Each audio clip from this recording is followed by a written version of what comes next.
Bueno chicos, continuando, recuerden que en el anterior video vimos principalmente los alcoholes, que es en base al ordenamiento del hidroxilo. Recuerden que el hidroxilo, siempre va a buscar la parte de la cadena menos saturada para unirse.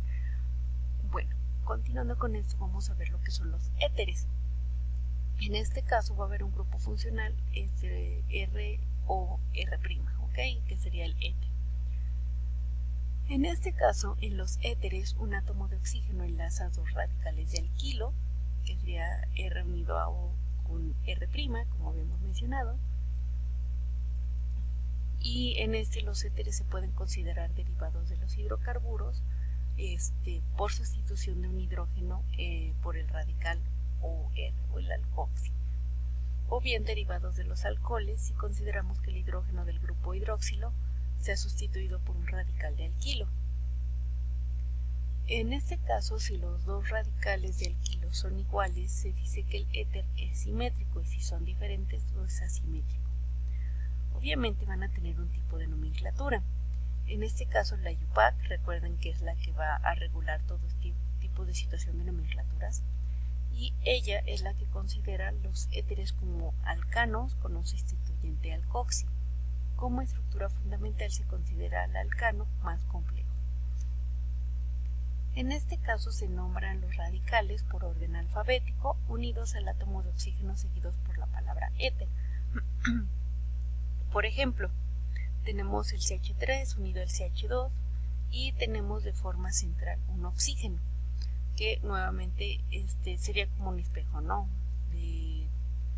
Próximo es el CH2, entonces del lado opuesto también va a estar el CH2 y en la parte final va a estar el CH3. En este ejemplo, que sería el etoxietano, que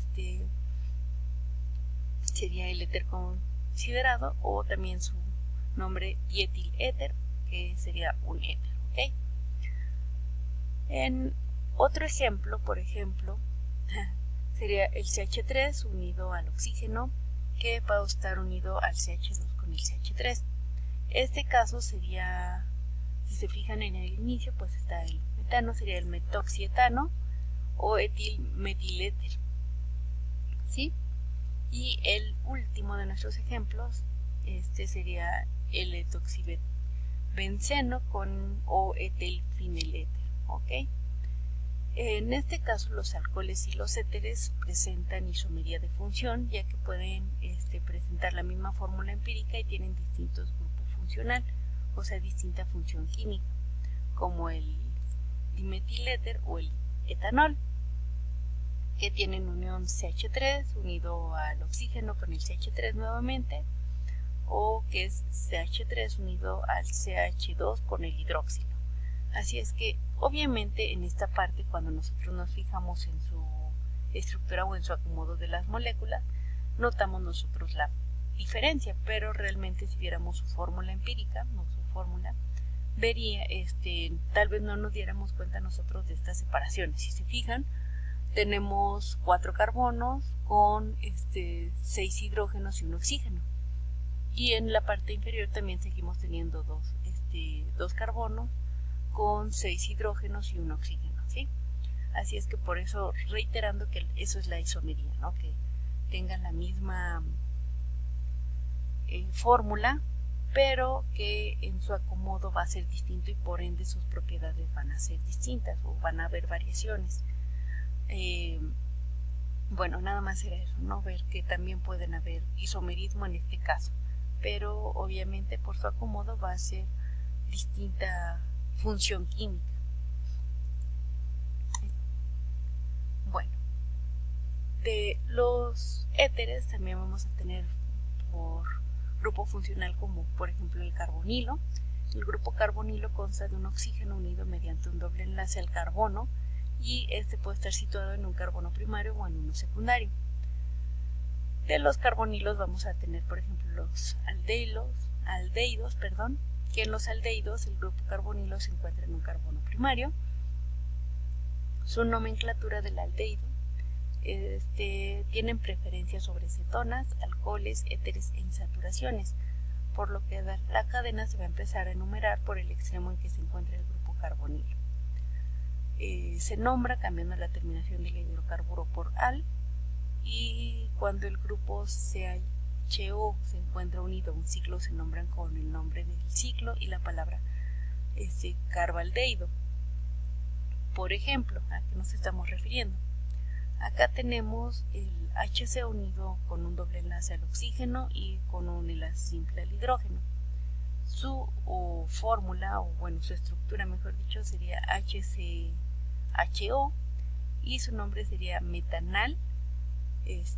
Recuerden que en lugar del metanol, que sería el ol, se va a sustituir por el al, por lo cual es metanal formaldehído, como decíamos en este caso. Bueno, el siguiente, por ejemplo, es el CH3 unido al carbono con un doble enlace al oxígeno y al hidrógeno. Su estructura sería el CH3 unido al CHO, que su nombre sería etanal, en lugar del etanol, sería etanal acetaldehído. ¿Ok? O sea, vamos a seguir teniendo el dehído, el aldehído, pero va a sustituir lo referente al hidrocarburo, como habíamos dicho. Y el siguiente tenemos el CH3 unido al CH con el CHO y el CH3, que sería el metilpropanal. Recuerden que, reiterando, que se sustituye el ol por el al. En el siguiente tenemos el 2-metilpent-3-enal y el benzaldehído, el ciclopentano-carbaldehído y el 2,3-dihidroxipropanal gliceraldehído. Ok, bueno, entonces en este caso va a ser los carbonilos y en ellos recuerden que vamos a poner el aldehído y vamos a sustituir el ol del hidrocarburo con el al. Ok, bueno, también vamos a tener las cetonas. En las cetonas el grupo carbonilo se encuentra en un carbono secundario. Su nomenclatura, ¿cómo vamos a nombrar las cetonas? Bueno, las cetonas van a tener preferencia sobre los alcoholes, a diferencia del otro que eran los hidrocarburos. Va a tener éteres e insaturaciones, por lo que la cadena se numera de tal forma que el grupo carbonilo tenga el número más bajo posible. Se van a nombrar cambiando la terminación del hidrocarburo por ona o nombrando los radicales unidos al grupo carbonilo por orden alfabético seguidos de la palabra cetona. Cuando el grupo carbonilo está en una cadena y no es el grupo principal, se nombra como oxo. Por ejemplo, en lugar del propano se va a agregar el propanol, sería el ona, entonces va a ser propanona. Dimetilcetona, recuerden que también hay que va a nombrar los radicales unidos de la palabra cetona, entonces dimetilcetona o la acetona. En el siguiente es el butanona, etilmetilcetona o el pentandosona o el metilpropilcetona. ¿Ok? Si se fijan, aquí están todas las uniones y en ellos va a tener la doble enlace con el oxígeno. ¿Ok? El siguiente ejemplo nos dice que es el fenilmetilcetona o el acetofenona y el metilbutanona y el hidroxipentanona. ¿Ok? Si se fijan en todos, como habíamos dicho, se va a sustituir lo del hidrocarburo, la terminación del hidrocarburo, por el ona. ¿Ok? Y esto es en el caso de las cetonas. También vamos a tener los ácidos carboxílicos y sus sales. Recuerden, ya vimos los alcoholes, vimos los éteres, ahorita estamos viendo algunas variaciones y los ácidos carboxílicos y sus sales. Vamos a tener el grupo funcional carboxilo. En el ácido se caracteriza por la relativa facilidad con que el hidrógeno del grupo carboxilo o el hidrógeno ácido puede ser sustituido por metales para formar sales o radicales de alquilo para formar ésteres. ¿Cómo va a ser su nomenclatura de estos ácidos? Bueno, Los ácidos tienen preferencia sobre las funciones orgánicas, por lo que la cadena se empieza a numerar por el extremo en que se encuentra el grupo carboxilo. Su forma de nombrarlo va a ser con la palabra ácido y cambiando la terminación del hidrocarburo por oico o ico. Por ejemplo, acá les estamos poniendo el carbono con su doble enlace al oxígeno, pero va a estar unido por el hidróxido. En va a ser el ácido metanoico o el ácido fórmico, ¿ok? Que va a ser la unión, ya sea oico o ico, dependiendo cómo lo vayas a nombrar, esta va a ser su terminación. El siguiente ejemplo nos está diciendo que es el CH3 unido al carbono con su doble enlace al oxígeno y el hidróxido. Recuerden, en este caso tienen preferencia sobre las funciones orgánicas, por lo cual se van a unir siempre al carbono. Recuerden que el carbono va a ser el elemento que nos va a mostrar si nuestro compuesto es orgánico o no. En este segundo ejemplo, su estructura, o como nosotros lo vamos a marcar, sería el CH3 unido al carbono con el oxígeno y el hidróxido. Su nombre va a ser ácido etanoico o ácido acético, ¿ok? Reiterando la terminación oico e ico. Del siguiente ejemplo es el ácido etanodioico o ácido oxálico. Y los últimos ejemplos es el ácido propanoico o ácido propiónico y el ácido butanoico o el ácido butírico, que recuerden, les estoy dando dos nombres por los tipos de nomenclaturas que manejamos.